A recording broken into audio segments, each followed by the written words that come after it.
Zooming in a little bit from what Terry was talking about in terms of the city scale, and then moving down into the town scale, zooming in one more step, looking at things at the building scale.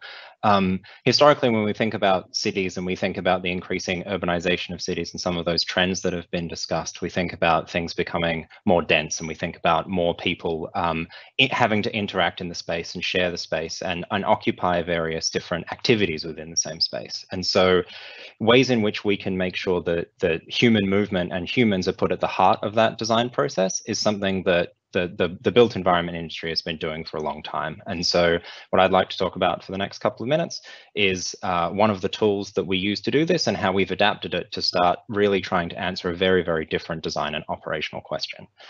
So with that in mind, this is a brief introduction of a piece of software that we use called MassMotion. And so this is used across the built environment to look at those sorts of design questions. How do we get people moving efficiently? How do we move people in sufficient numbers to get those sorts of benefits that Terry was talking about? How do we make sure that we are designing these spaces with people in mind across the built environment? And so then we start to think that this starts to impact all of the different areas of the industries in which we work, in which we live. However, now this year, which is probably not a surprise to anyone, we start to think about what if we have to use these spaces in wholly different ways. The design challenge doesn't become how do we move as many people as possible through these spaces, but how can we respond and reshape these spaces in order to improve safety? And so rather than looking at how we can maximize capacity, we're starting to look at how we can separate people, how we can ensure there's a minimum separation between different groups of people, what is the number of people that we can accommodate in our transportation or our linear infrastructure or our office spaces in ways that we can effectively ensure the safety of people. And so as a response to that, some of the tools that we typically deploy have had to change as well. And so one way in which we've done this is one of the tools that we use.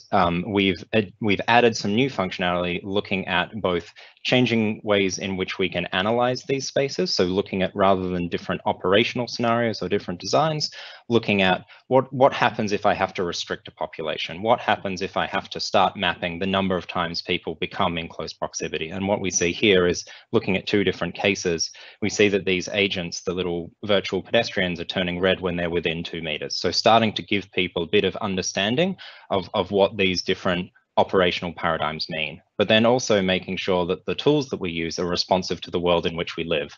And so being able to encode new behaviors and new research into making sure that people can actually spend time apart in given circumstances. And so when they have to, these agents will move closer together, but if there is sufficient space, their preference will be to maintain a set distance.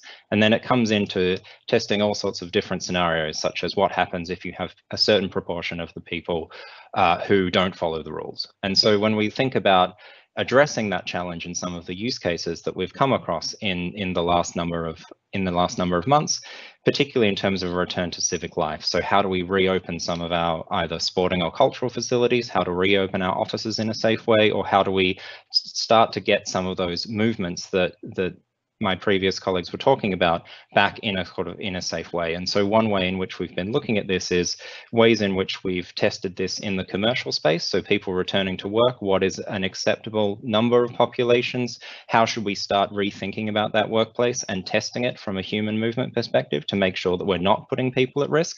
But then also when we look at some areas around the world where people have come back to work, using this to help inform facilities management staff, things like that, in order for them to understand what the impacts of this new normal are. And we see that not just looking at things on the operational side of things, but we've been working with people in the healthcare and the transportation sector, looking at what can we do now, but then also how do we start to inform some of our future designs to do this from a resilient standpoint? So if we have additional shocks like this, how do we make sure that our spaces and the spaces that we live in can respond? So that's all from me. Thanks very much. Back to you, Filippo.